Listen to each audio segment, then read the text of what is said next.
So you want an all-wheel drive sedan, but you don't want to spend more than about $30,000 or so. Your options are really limited in the United States. In fact, there are only two options for you. There's this Subaru Legacy right here, and there's a Ford Fusion as well. That's why we're out here in the Colorado slush taking a look at the 2014 Subaru Legacy 2.5i Limited. While the rest of the United States is caught in a polar vortex, conditions out here in Colorado are slushy, which is the perfect climate to test the all-wheel drive system in the Legacy. There may be a lot of options in that mid-size sedan category, but when you add all-wheel drive to the mix, we're down to two, with 2015 bringing a third, with the Chrysler 200 all-wheel drive V6 option suddenly being available. That means that there aren't very many competitors in terms of looks, and I think that the Subaru Legacy does very well in this category. It's very elegant and sedate up front. It's lost some of the cartoonish features that Subaru has been known for in the past, but it's still not as attractive as that very sexy Ford Fusion. You will pay for that Ford Fusion's looks, however, because the Fusion is quite a bit more expensive than the Legacy, but we'll talk about that later. Part of the Ford Fusion's sexiness is the side profile on that Ford Fusion, but it does have a practical downside, because if you take a look at the Subaru Legacy or something like a Honda Accord, they have a very upright profile, very tall greenhouse, very low belt line, which means you get an awful lot more rear seat headroom. Whereas the Ford Fusion has this drastic angle that cuts down across the back. It makes it more difficult to get in and out of the back, but it does look better. Simple and plain describes the rear end of the Subaru Legacy rather than flashy, something like a Mazda 6 would be. Because we have the 2.5-liter engine, we only have a single exhaust tip over there on the left side of the vehicle and a blank right here on the right side, covering up the hole where the exhaust tip would go in the 3.6-liter six-cylinder version. The Legacy and the Outback, which is basically just the station wagon version of the Legacy, there are two different engine options going on.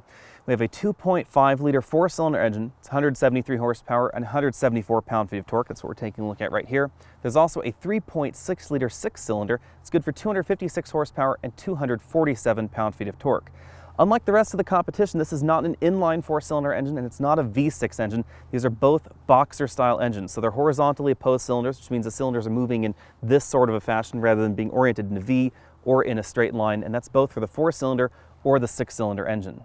All Subarus except for the BRZ are all-wheel drive, so it is important to keep that in mind when you compare the Legacy to other options out there on the market, because we will of course get lower fuel economy ratings in the Legacy than a front-wheel drive or rear-wheel drive only competitor, something like a Ford Fusion or a Mazda 6 or something along those lines.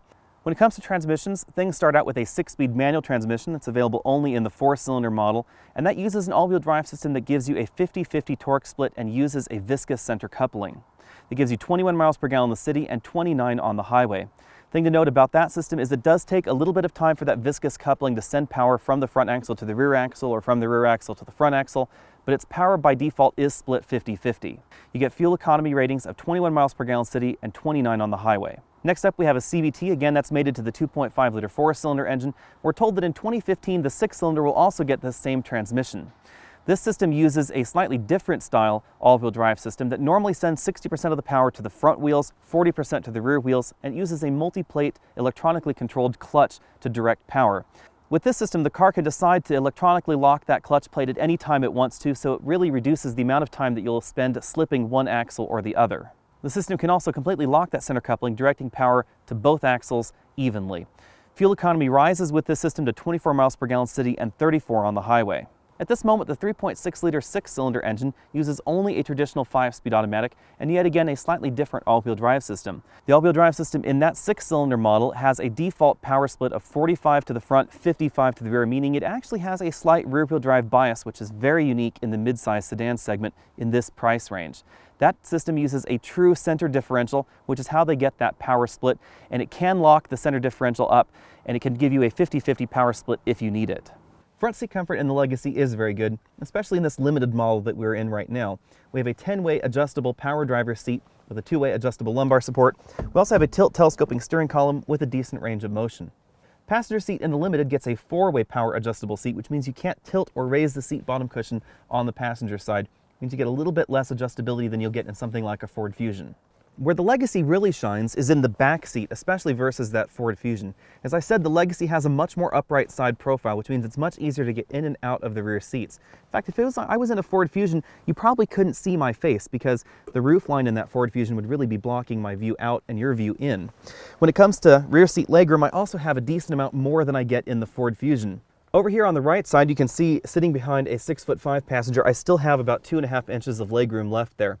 That's one important thing to keep in mind about the Legacy when you compare it to the Ford Fusion, is the Ford Fusion's numbers may look the same on paper or very similar, but in actuality the Ford Fusion's reclined seating position, very reclined seat back, and very low roof tend to distort those numbers in real-world situations. I find upright seats an awful lot more comfortable than that Ford Fusion, although the Ford Fusion is still very attractive. Moving over to the middle seat, I still have a decent amount of headroom going on here. The rear bench seat is fairly wide, but this hump in the middle is fairly pronounced as far as all-wheel drive sedans go. And that's just because of the way the drivetrain works in Subarus. It's arranged more like a rear-wheel drive car than a traditional front-wheel drive car. The Legacy easily scores 8 out of 10 points in our exclusive trunk comfort index because this trunk is fairly large, even though the opening is a little bit small. We lose a few points for that. But we gain a number of points for having hidden hinges. These are hinges that do not impact the cargo area. You can see a lot of cars, they have that large hoop-shaped hinge that goes right here and will hit you in your knees if you try and close the trunk lid on yourself. We don't have that going on in the Legacy, so you have an awful lot more room for your cargo, and it means that if you can fit it in the cargo area, you can close the lid on it. We have rear seat backs that fold via handles right here in the trunk. Under this cargo hatch right underneath me, we have a donut spare tire as well as the jack arrangement. That is kind of a novelty in mid-size mass market sedans because an awful lot of companies are ditching the spare tire in order to save weight, giving you a can of Fix-A-Flat instead, and Subaru isn't doing that. They're still giving you a spare tire. Another novelty is that spare tire well will accommodate a full-size spare tire if you want to get your hands on one and jam it in the car. We also have a very convenient handle to help close the trunk lid on yourself. Let's take a quick look around the interior. Our 2.5i Limited has the standard moonroof there. We have height adjustable seatbelts for the driver and the front passenger. We have the leather seats that are perforated. They're heated, but they're not cooled, but they are perforated for improved ventilation. Soft touch plastics on the doors and the armrests there. If we move over to the center console, we have very nicely textured hard plastics. These did fool me for a little bit because they do look to the eye like they're soft touch plastics, but they are actually hard, which is a little bit different than most mid-sized sedans you'll find right now, like the Ford Fusion, etc. They do have a lot of soft touch plastics going on the dashboard, and here we do have the hard touch plastics. These will stand up to abuse a little bit better than soft plastics, but they aren't going to feel quite as nice to the touch. Down here we have a sizable glove box, so you can see right there, it's fairly average in this segment.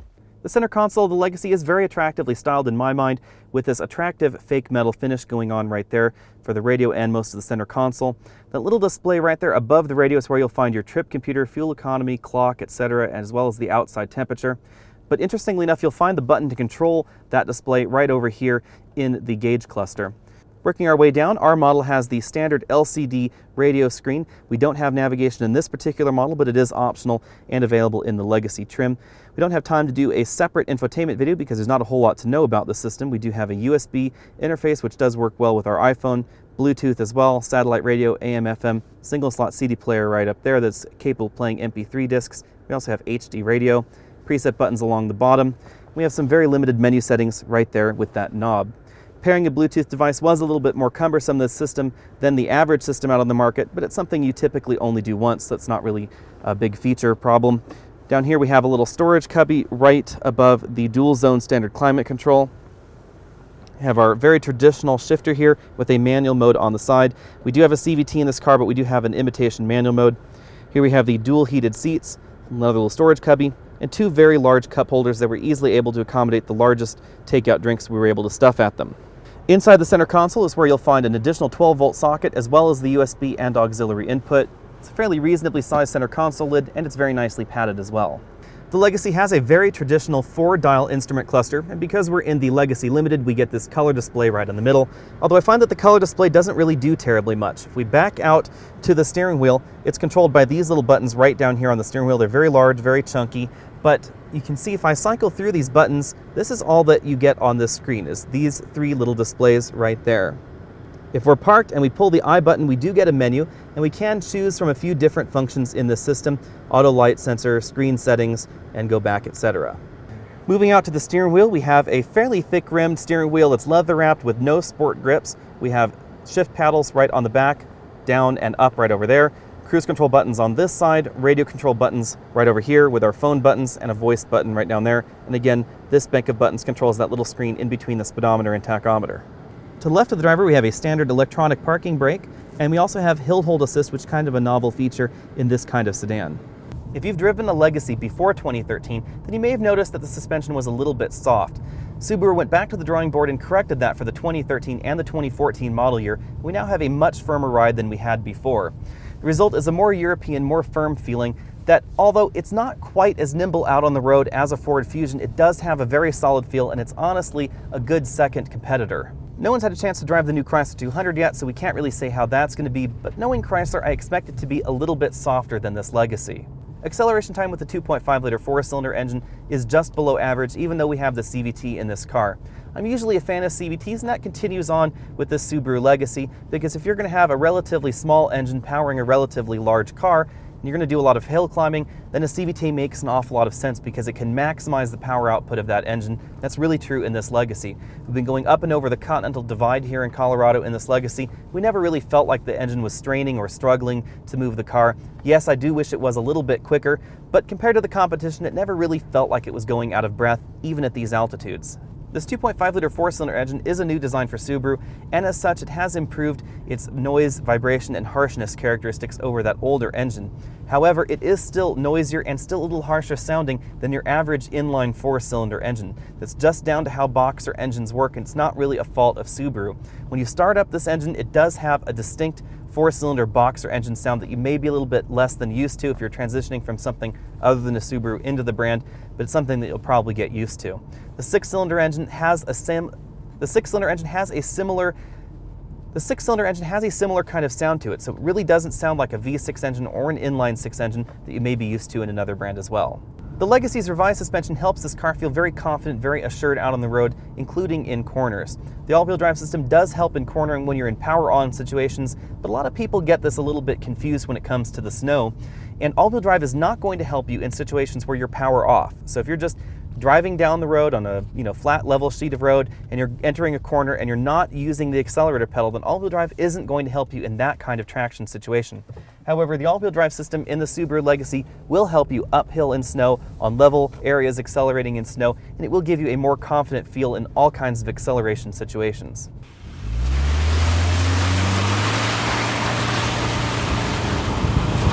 The benefits of the Subaru all-wheel drive system really are obvious on very icy road surfaces.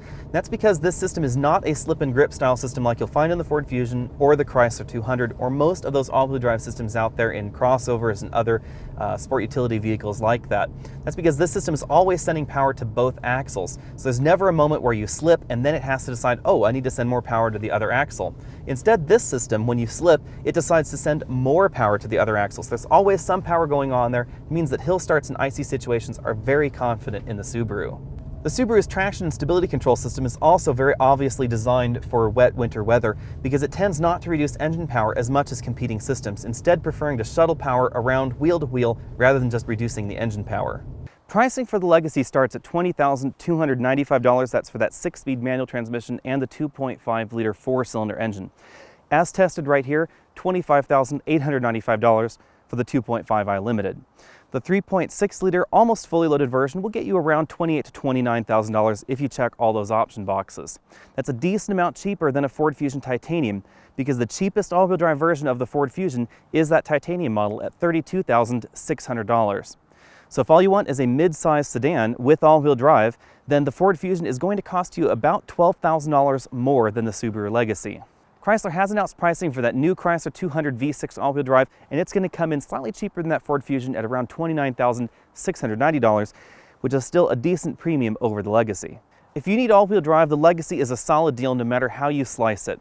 With the CVT in the 2.5-liter version, even though it's a little bit down on power compared to some of the competition, it's still a decent deal even if you don't need the all-wheel drive all the time. That CVT was helping us get about 29 to 28 miles per gallon even out here in this Colorado mountain weather, going up and over the Continental Divide, etc. We still got reasonable fuel economy in the Subaru. The Ford Fusion is undeniably the better looking car, and I think it's a better car overall for the $32,600. However, again, it's going to cost you $12,000 more than a Subaru Legacy, and that $12,000 could buy you a Subaru Legacy and a Nissan Versa, so we do have to keep that pricing in mind. Chrysler has said that the Chrysler 200 all-wheel drive will have a rear axle disconnect feature, and so as such, I do expect it to get better fuel economy than the comparable version of the Subaru Legacy in 2015. However, that Chrysler 200 is still going to be a decent amount more expensive than the Subaru Legacy. When it comes to winter driving, the Subaru Legacy's all-wheel drive system is obviously the winner in this segment because the Ford Fusion still uses a traditional slip and grip style system where the majority of the power is going to the front. It only really shuttles power to the back when things are slipping. The Chrysler 200 is going to be even more pronounced than that because of that rear axle disconnect feature. It's not only going to have to reconnect the rear axle, but it's also going to have to reconnect the center axle in order to send power to the rear.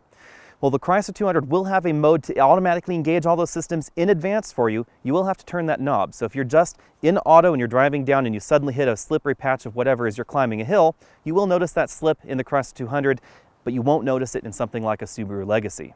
Thanks for taking the time to watch this video. Again, I'm Alex Dykes, and this has been the 2014 Subaru Legacy 2.5 Limited.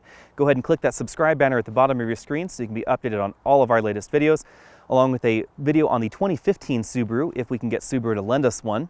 Be sure and find me on Facebook, facebook.com/AlexOnAutos. Comment on this video, tell me what you liked, what you didn't like. You can also send me emails, just follow those instructions right down there at the bottom of your screen, and we'll see you next week.